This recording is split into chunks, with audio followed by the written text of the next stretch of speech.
So, picture this. You finally win the big job, the one you've been chasing for years.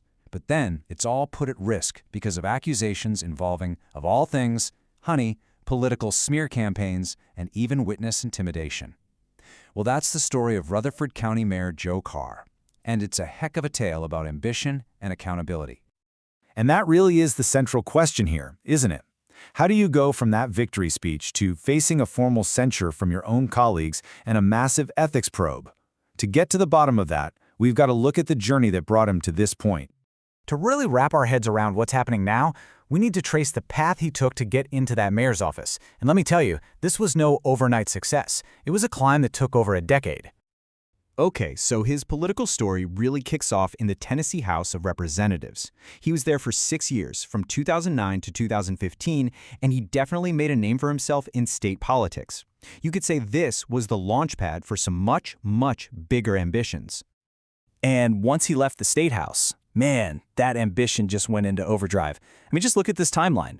A run for U.S. Senate in 2014, then the U.S. House in 2016, and even the State Senate in 2018.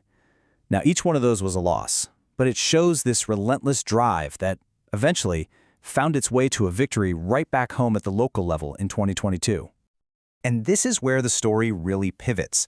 After years of aiming for these bigger state and federal jobs, Carr shifts his focus back home to a really powerful local position. And boom, in August 2022, he gets it. He's elected mayor of Rutherford County, finally landing in a major executive seat. But as you're about to see, the celebration, well, it didn't last very long, because this victory is where the real trouble was just getting started. Yeah, that victory lap, it came to a screeching halt.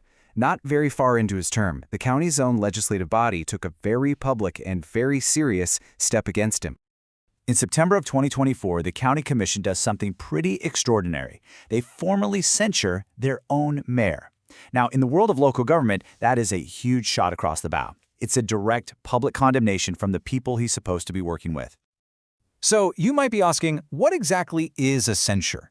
Well, it doesn't come with jail time or fines, but it is an official stamp of severe disapproval.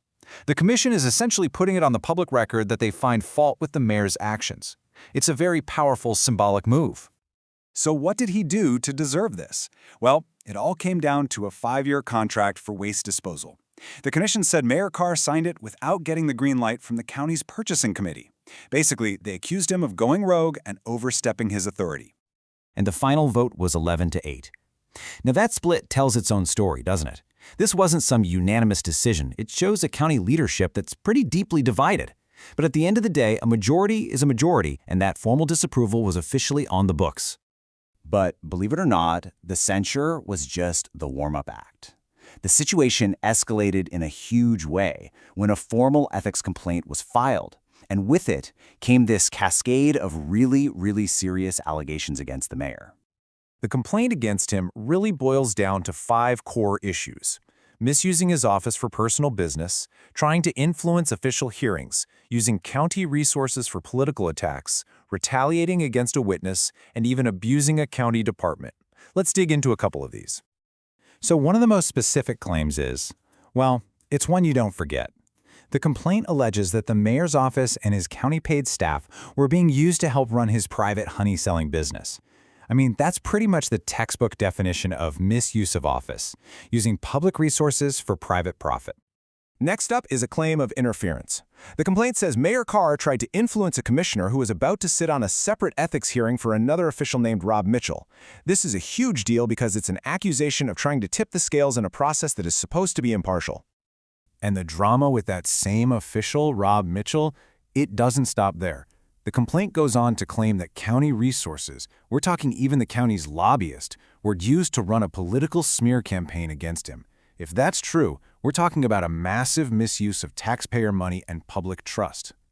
And this is where the whole thing takes an even darker turn.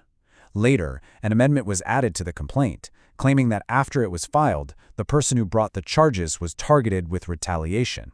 That is basically an accusation of witness intimidation, and it raises the stakes of this whole investigation through the roof. So, with all of this on the table, a formal censure, a multi-pronged ethics complaint, you have to ask, what does the future hold? Where does this all go from here? Well, the person who filed the complaint is not messing around.